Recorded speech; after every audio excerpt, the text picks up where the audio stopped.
morning, everyone. Good morning.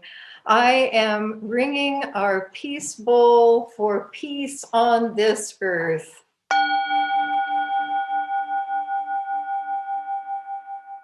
And with this sound, we acknowledge that these lands that we love are the ancestral lands of the Yavapai people, the Wipukepas, the Tokepayas, the Cuevkepayas, and the Yavapai. We acknowledge too that this week, in the guilty verdict for the man who killed George Floyd, justice has been done.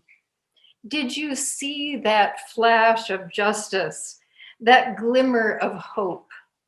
Let us remember together as we listen to Glory by John Legend. Well, good morning, everyone, and welcome to Granite Peak Unitarian Universalist Congregation in Prescott, Arizona. I'm Suki Jones, your worship associate this morning. We extend a warm welcome to all. We're glad you're here, able to join us. We hope you are in good health. We want to stay connected, so please join us for the breakout rooms after the service. This gives us time to chat with each other in small groups. If you are joining us for the first time, please check out our website for more information. That would be at prescottuu.org. This is the mission statement of our congregation. We are a compassionate spiritual community that celebrates diversity, nurtures the personal and spiritual growth of all ages, shares our gifts, promotes justice for all, and serves the world we live in. We extend our thanks to all who contribute to the presentation of our service today. Heather Knowles for technical support, Mary Lou Prince for musical direction, members of the choir, special video by Ainsley O'Donnell. Although we remain physically apart, we are still in community. Thanks to the internet, we can continue with some of our meetings and activities. So remember to check the Weekly Peak, our website, and Reverend Patio's videos for announcements. The GPUUC group Kindred Spirits invites you to join them on May 1st for a Beltane celebration. Beltane has its roots in the British Isles, and for earth-centered religions today, this time honors nature's incredible fertile energy at this time of the year. The plan is to offer both an in-person and Zoom gathering, a bit of a hybrid. Details are in today's order of service. And please, after the service, stay for a meeting about this year's proposed budget. Thanks to all of your efforts, our budget is balanced. And join our regular weekly Zoom meetings, the Wednesday morning forum, the Wednesday afternoon study group, and of course, Friday lunch with the minister, Reverend Patty. You can find connection information and other announcements in today's order of service. That link is in the email that you received this morning. And for Children's Faith Development information, contact Bev Bostrom.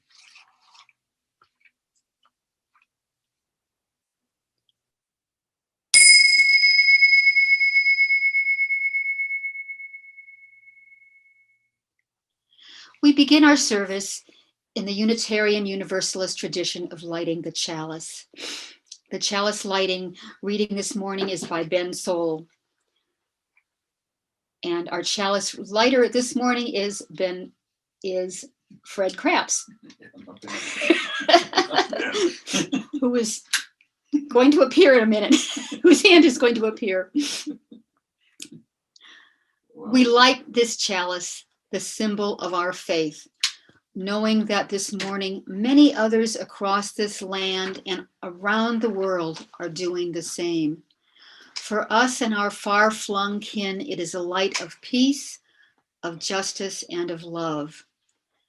But without work, these aspirations flicker out as soon as the candle is extinguished.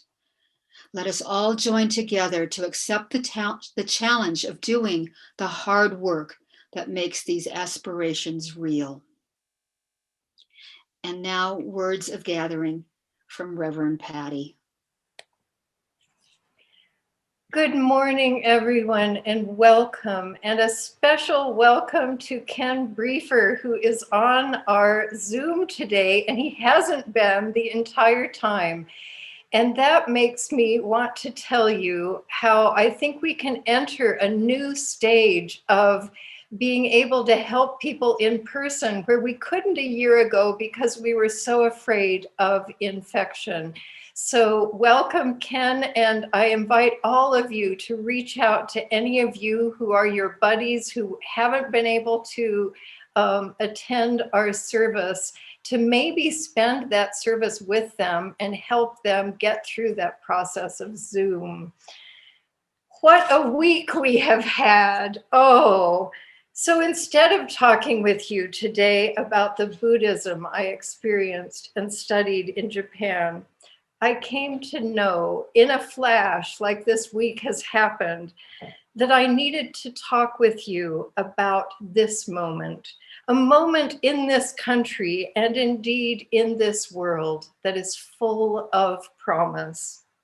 At the same time, I come to you with the joy of a bird nesting in our bird feeder outside the window. She stays in her nest now and waits for food from her mate. They have entered our family as signs that we too are at home here and that new life is coming.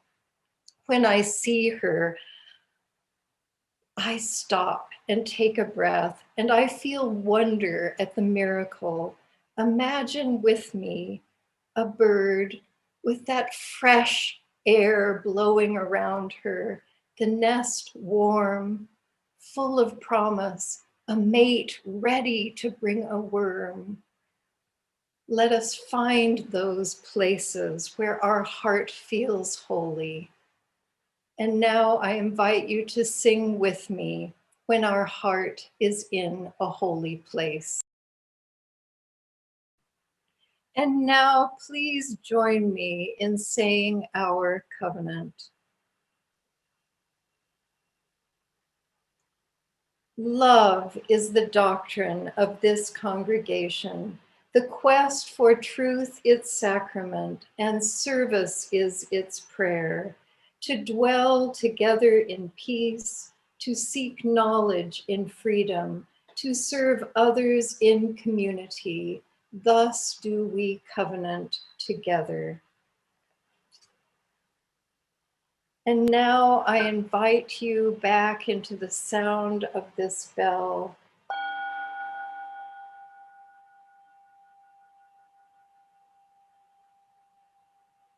Let us breathe together deeply in and out.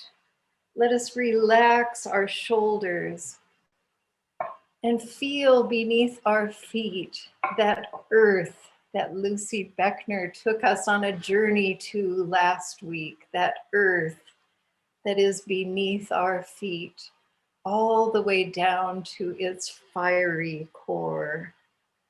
Let us breathe in that beautiful air of Yavapai County and any other places where you are coming from. We are here again. We are carrying the joys and sorrows that accompany us as humans, those burdens and celebrations on our hearts, those feelings of loss and those feelings of happiness. I visited Ken Briefer yesterday, and he is grateful for all the love that you have sent to him during this time. I think he might be with us today. I can hear Mary Lou in the other room talking him through Zoom. And Judy Davis is now at Granite Peak Rehab Center near Las Fuentes, and please call them and follow their protocol for visiting. She would love visitors. Let us continue to hold Janer Eldridge, Karen Anderson, Karen Doyle, Frank Malley, Ed Rosage, and Peter Eldridge. Let us hold Christy McHugh, Aaron Holloway, Tony Jarnigan, Dick Fox's and Taya Parks's families who are grieving. Let us hold Karen Hagberg and her son Merle with joy that he is on the road to recovery and that his family is around him. Let us also hold Norma West, whose dear sister-in-law, more like a sister, Gail Berglund, died yesterday, only 6 weeks after a diagnosis of cancer. She was the glue that kept the family together with her generosity, kindness, and compassionate nature. And Rick and Karen Denny arrived home yesterday. Welcome home. After a 3-day drive from Washington State, Rick wrote to all of us in the choir, and I'm sure to all of you, thank you for all your kind thoughts and messages about my dear sister Carol, who died last Tuesday. It was a deeply touching and meaningful time to be with her in her last days. Let us breathe again together. And this week, let us remember the 50 elders we heard about in one of the NASCA webinars. 50 elders in the San Carlos Apache Reservation died of COVID during the pandemic. Let us remember them, for their deaths too are connected with the systemic racism that put them at greater risk to die in this pandemic. And last week, Dante Wright.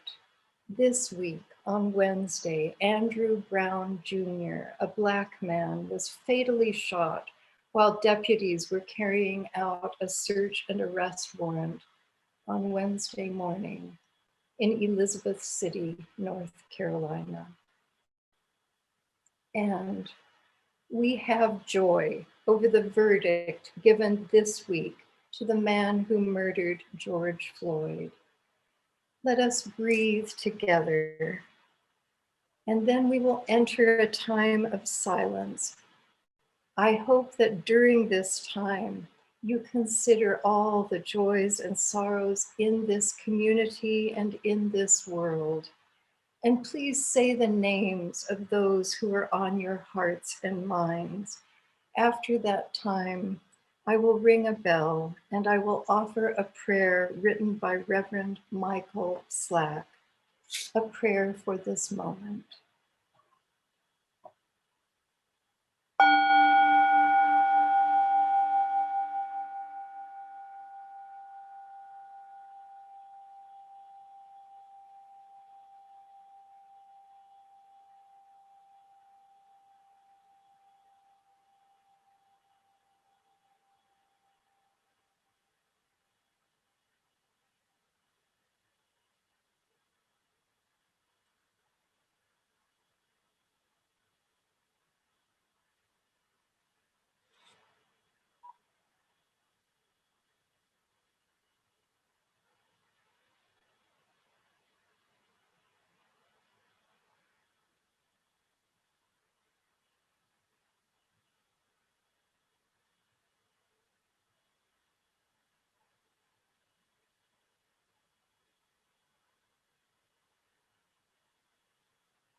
A prayer in real time by Reverend Michael Slack, Black Lives Unitarian Universalist Community Minister for Worship and Spiritual Care.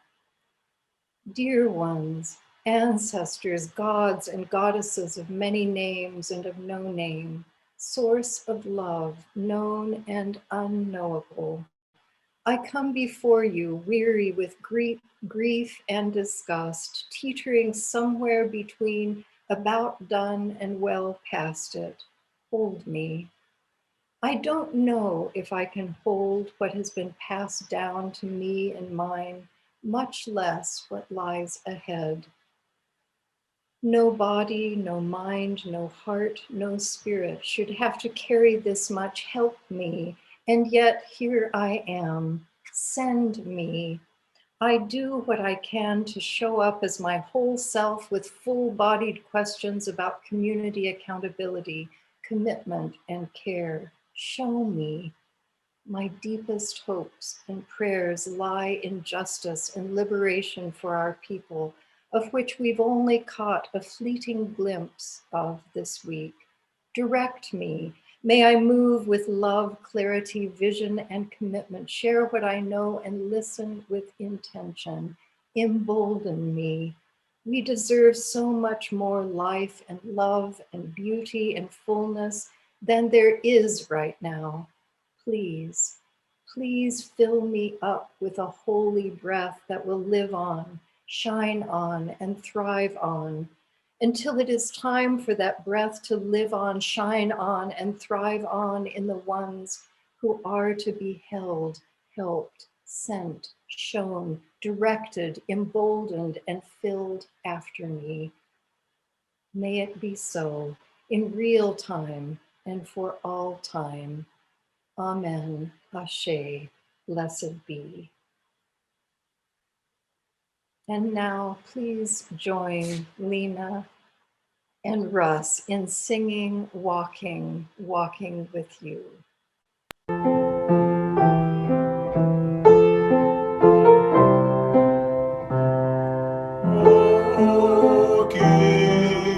Walking with you, walking with you is my prayer.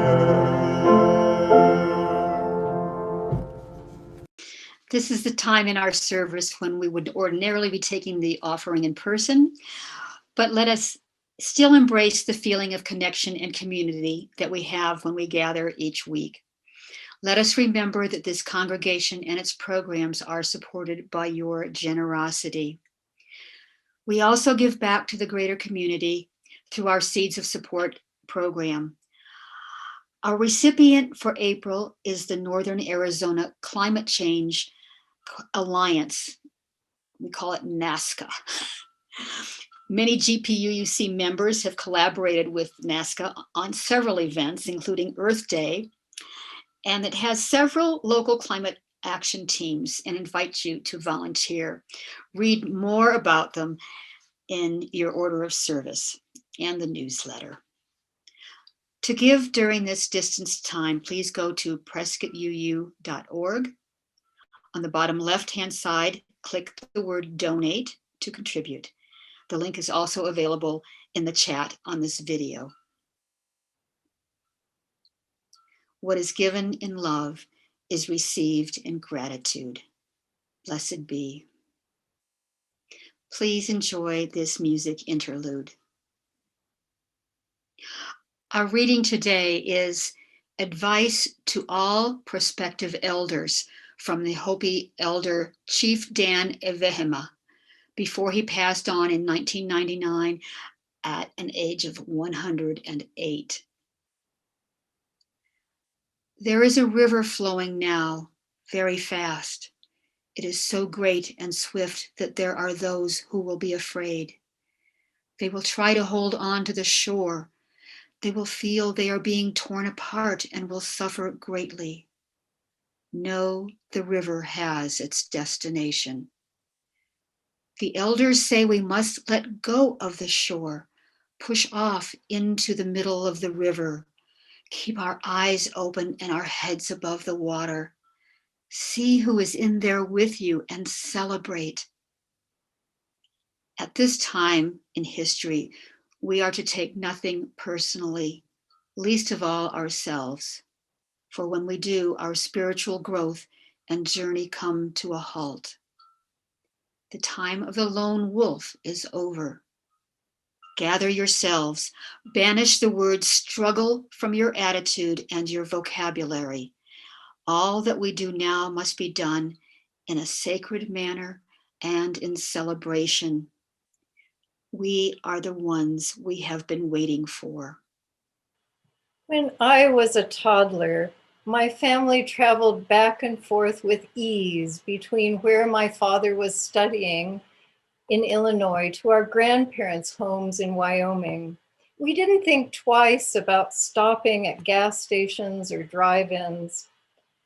From a friend, a dear friend, who will come after we raise our roof and celebrate, I learned that if we had been African American, we would have had to pack everything with us, and we would have worried over and over again about which gas station would be okay to stop at, where we would find restrooms, where we could buy food. That was the late 1950s. And I once worked with a man in Santa Monica, California, and he would come back from lunch telling us about being questioned by police when he parked in a residential area near our working place, because homeowners would call and say somebody who appeared dangerous was sitting in their neighborhood. That was in the early 1980s. And then in March 1991, Rodney King was pulled over by police for speeding and brutally beaten by 4 officers. The incident was captured on video.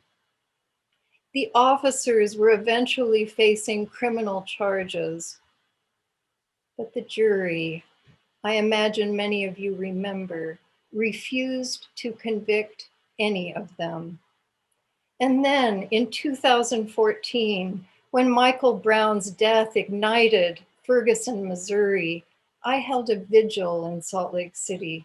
We held silence for 40 minutes because that was how long it took to even cover his body, which stayed in the road for 4 hours. People around me in Salt Lake tried to explain that amount of time as some kind of police procedure. Do you remember all the explaining and justifying that went on at that time? And then the killer was found not guilty. And then last year, almost 30 years after Rodney King's incident, George Floyd was killed by a police officer as he politely called for mercy. The report that was filed concerning the details of his death were false. But the video taken by a courageous teenager, Darnella Frazier, showed the horrific reality. Her video that went all over the world gave testimony to the truth and led to the trial we witnessed during the past few weeks and the justice of a verdict of guilty. And on Tuesday, when our community heard that guilty verdict, there was a lot of rejoicing. I made a video to send all of you entitled Hallelujah. At that time, I was at work on a sermon about the middle way of the Pure Land sect of Buddhism. But on Wednesday morning, I woke up with that Emma's Revolution song in my head. Keep on moving forward, never turning back, never turning back. And I knew that I had to speak to this moment. Otis Moss III, a pastor I have heard speak, he is marvelous. He said that Tuesday's guilty verdict was addressing a symptom, but he said, we have not yet dealt with the disease. On Wednesday, Andrew Brown Jr., a Black man, was fatally shot while deputies were carrying out a search and arrest warrant on Wednesday morning in Elizabeth City, North Carolina. Let us breathe together and consider that life that was lost. Reverend Rosemary Bray McNatt, the president of Star King Seminary, our Unitarian Universalist seminary in Berkeley, California, wrote that although she was glad there was nothing to celebrate, George Floyd would not come back to life, nor would all the other Black people who had been killed by law enforcement. The work of today's jury, she wrote, is only a marker, a single signpost on a long, indirect, and treacherous road meant to lead toward equal justice under law. I wonder, how can we keep going on this long, indirect, and treacherous road? Ainsley O'Donnell, a member of our congregation, has been studying just this, about how we can keep going with social justice and still keep our hearts, how we can keep our energy so that we can be ready and continue. Let us listen to Ainsley O'Donnell.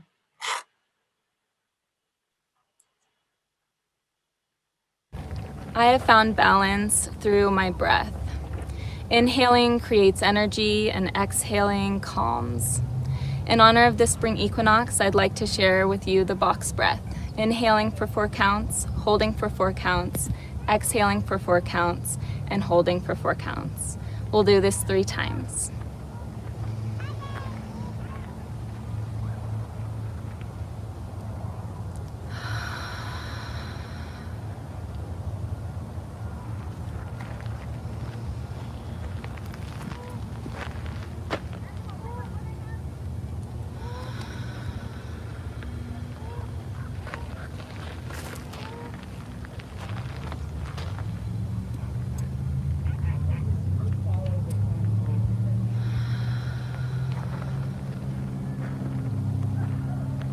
Thank you.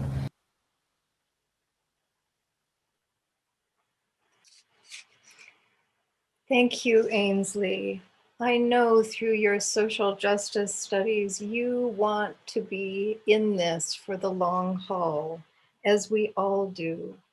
For to be of use, we must be in this for the long haul, or we will continue to have what I talked with you about in the beginning, these pivotal moments after which there is no real change. Let us breathe. And now I want to return to that poem by the Hopi elder that Suki read. Let us imagine that a great river is before us, a great river. Can you hear its sound? Can you feel the danger?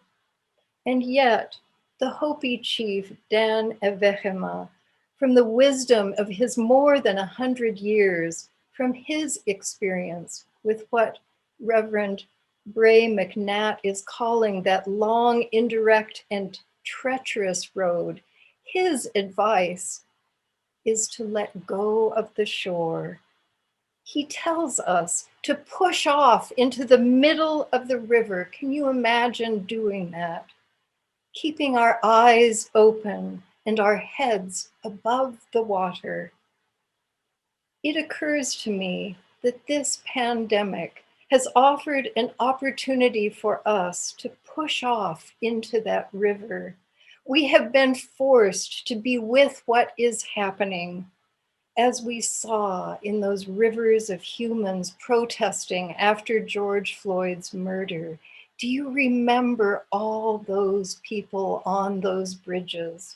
The citizens of the world had time, we had time to be in that river, doing all we could to keep our eyes open and our heads above water. And then the elder Dan Avehema writes, see who is there. See who is there with you and celebrate. Let us look around this Zoom service. Here we are showing up. We have come together during this unprecedented time, and your presence has mattered both here on Zoom and in the many ways that you have shown up. At the Black Lives Matter March at the square in September, it meant a great deal to see you were there. I could recognize only some of you because of our masks. And this year, the whole year, you have shown up at our choir, at our talent show, at our auction. You've shown up to paint the interiors of our buildings, to decide on colors, to clear and beautify, to clean an old lamp for our entryway, to build free libraries. You have shown up at our stewardship campaign, the Raven Boys, the women's groups, and book groups that have studied racism. We had the most successful Empty Bowls event ever. We have begun an outreach into our neighborhood that is spreading hope. Look around. Let us celebrate. We are here. I felt celebration in the air yesterday when the choir was practicing out in our windy parking lot. There was a celebration of life in our sanctuary for someone in our greater community.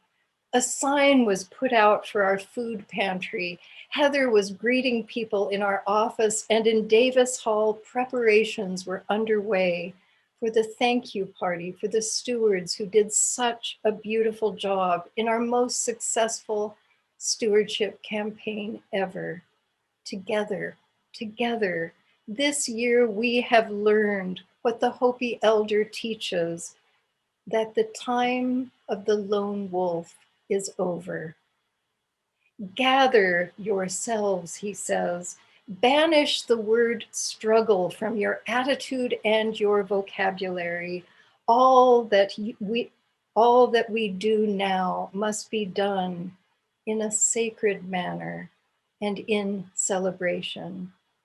This past Thursday, when our sanctuary renovation team gathered, we began with some silence to find our hearts and enact our work in a sacred manner. And ideas are bubbling and generating exciting ones that you will be invited to see in just a couple of weeks. So as we are beginning this process of re-entering the world after many of us have spent over a year in limited contact, let us notice when we are struggling and stop and take a breath, smile, find our hearts. Do the box breath as Ainsley taught us. For as our world becomes safer, we are being tempted to move into busier and busier lives. I challenge you, as I am challenging myself, to resist being too busy so that I have the energy to show up when I am needed, when we are needed. Our yellow shirts are known for showing up.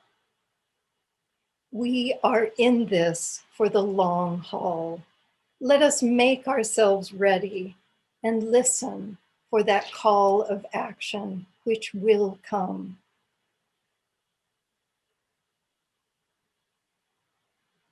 Together, let us imagine that the signpost of justice in this week's verdict leads the way to a nation transformed by justice, a nation that doesn't need prisons, where schools are pipelines into the arts and sciences rather than prisons.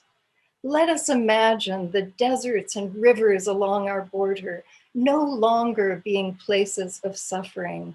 How could they be places of welcome and celebration? Let us imagine a county in which there is no divide and where all our neighbors have enough food and supplies for their children. Let us make a different story for this decade of a time when the people didn't let up, a time when we kept working for justice. And when we get tired, let us lean back and float. Let us stay in the flow of the river. Look around for others who are showing up. Look around you. Celebrate.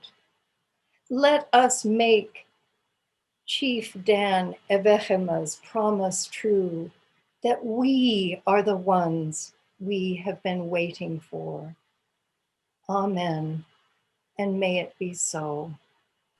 And now I invite you to sing together, Love Will Guide Us.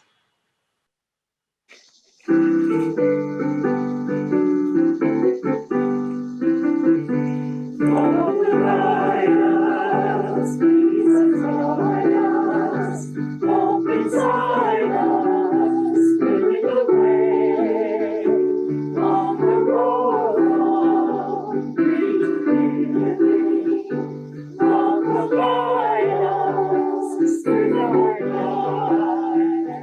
If we cannot see what angels, if you cannot see for ourselves, you can hear from me within you. You can change the world with love. Love will guide us, peace inside us, hope inside us, leading the way on the road of community.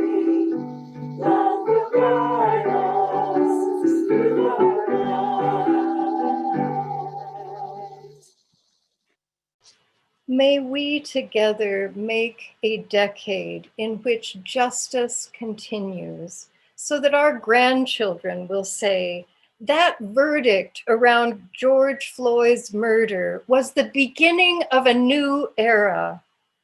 May we together make a decade where mothers of Black sons and daughters do not fear for the lives of their beloved children, do not have to give them the talk to tell them how to avoid danger.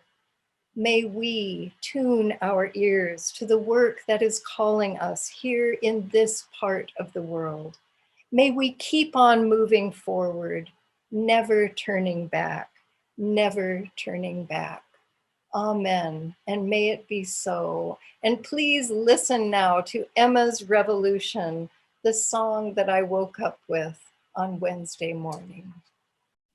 Let's keep on moving forward. And there is evidence of our moving forward that if you stay for our budget meeting. But now we will, let us say our words of Chalice extinguishing. We extinguish this flame, but not the light of truth, the warmth of community, or the fire of commitment. These we carry in our hearts until we are together again. And now I invite all of you to lift your arms and go like this for our stewardship team and all the stewards. And a special thank you to Marianne Erickson. Woohoo!